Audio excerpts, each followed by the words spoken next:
and welcome to another episode of Frightfully Forgotten Horror Movies. Before we get started, what are we drinking? Today we are drinking Madman Marzen, an Oktoberfest Marzen beer. If you want the recipe, get the link. Today we're going to be talking about 1980s Motel Hell.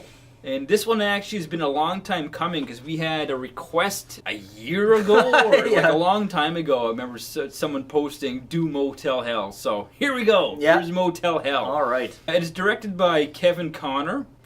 It is starring Rory Calhoun. A couple of little Rory Calhouns. Along with him, playing his sister in this movie is Nancy Parsons. Making a cameo in this is the famous disc jockey, Wolfman Jack.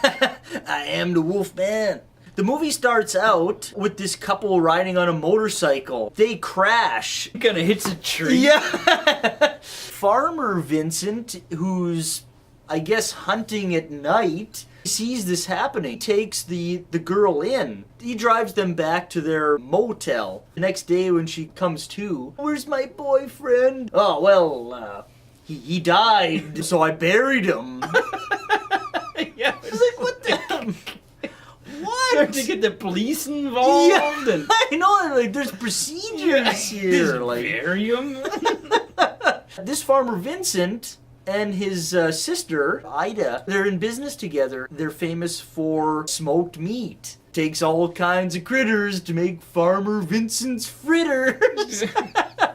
And they also own a motel together. Yeah, exactly. Their brother Bruce, he's the sheriff, kind of notices her, starts to kind of have a bit of an interest in her. She's kind of getting a little interested in Vincent, too, on top of it. He's old. He's old, like, yeah. They offer Terry to stay with them, like to live with them, which, again, kind of weird. Like, Doesn't she have a life somewhere else? the guy who they buried, doesn't he have a life, too? Like, what's going to happen? Yeah. Like, it's... What about their families?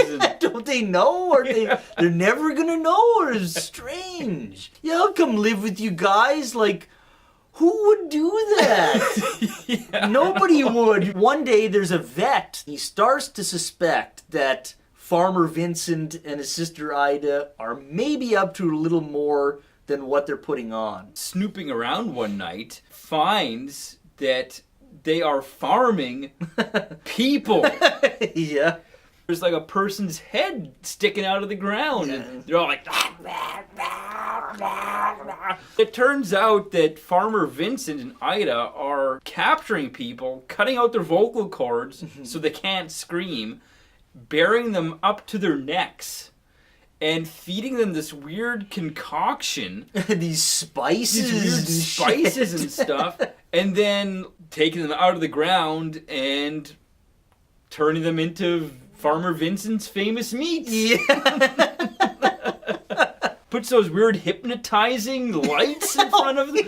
Like, what's the point of that? And there's a swinging couple that comes around the hotel, hoping that Vincent will maybe get in on a threesome with them. Again, like, everyone's all into Vincent. Yeah, like, why? Like, he's all maybe it's old. the overalls or something. He's got this whip and he's like, woo!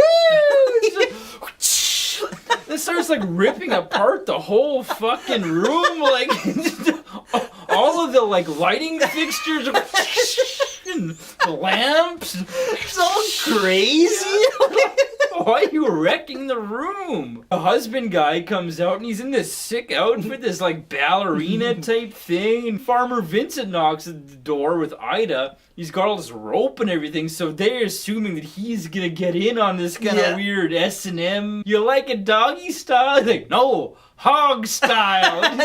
Terry, who they have taken in, is completely fallen in love with Vincent. She actually asks him to marry her. Bruce is in love with Terry, and he gets wind of this, and he gets pissed off. Turns out that some buried people get out of the ground. Out of the ground! At the same time, Bruce, who's now pissed off at Vincent, gets a little suspicious of what Vincent's up to, and he's poking around. And that's where we're going to end the plot, because you have to keep watching Motel Hell if you're going to find out what happens to Vincent as some of his farmed people have escaped. So this movie is like, obviously a dark comedy, right? Yeah, many movies fail at the balance between horror and comedy, and this movie does a great job at it. A movie like this can easily get ridiculous, too. And this movie is ridiculous. It is ridiculous, but the thing is, it's not so ridiculous to the point where you want to stop watching it, right? Yeah. And where you think it's stupid.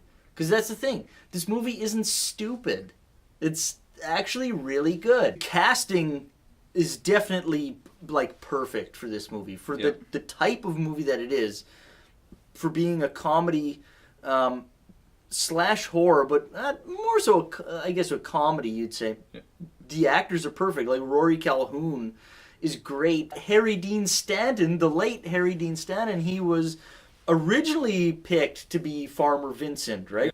I'm glad they went with Rory Calhoun because Harry Dean Stanton's great, but he might have just been a little too serious, I think. I don't think he could have pulled off the comedy end of it. Exactly. The way that Rory Calhoun did. Exactly. Yeah. Neat thing about this movie is it's obviously inspired by Texas Chainsaw. Yeah. And Tobe Hooper was asked to direct this movie. There's a showdown at the end, which is a dueling chainsaw showdown. And this is before Texas Chainsaw 2.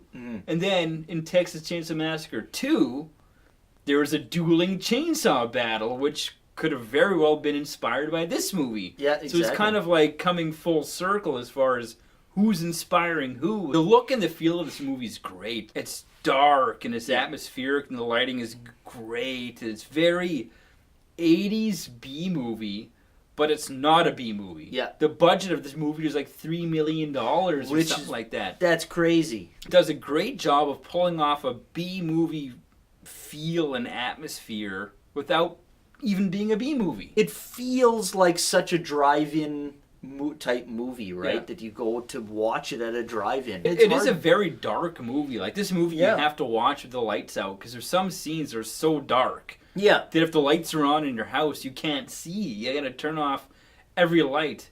And that's a good sign. Like, that's what you want to do for horror movies, turn off all the lights, right? And the music for this movie is really good, too. It works. It complements the movie perfectly. Classical type music, but there's also, like, some kind of soft synthy type stuff. Like, it's all over the place, but It works. it works though. in every moment, right? It works really well. So if you want a good, campy, black comedy horror movie to watch, Oh man, yeah. check out Motel Hell if you're a fan of Obviously, Texas Chainsaw Massacre. Yeah, House of a Thousand Corpses. Any of those kind of 80s comedy horrors like Terror Vision. Ravenous. Ravenous? Ravenous is a black Yeah, I guess a black comedy, yeah. cannibalism. Yeah, Ravenous is super, like, along this lines. yeah, it is. Yeah, I never thought of that. So please check out Motel Hell if you haven't. Kind of a longish movie. It's like 2 hours long, so Yeah. get ready for a long haul. Totally one of the better 80s campy horror movies. It gets the comedy, horror balance perfect. Yeah. It's worth every damn minute. Yeah. So, in the meantime, keep drinking.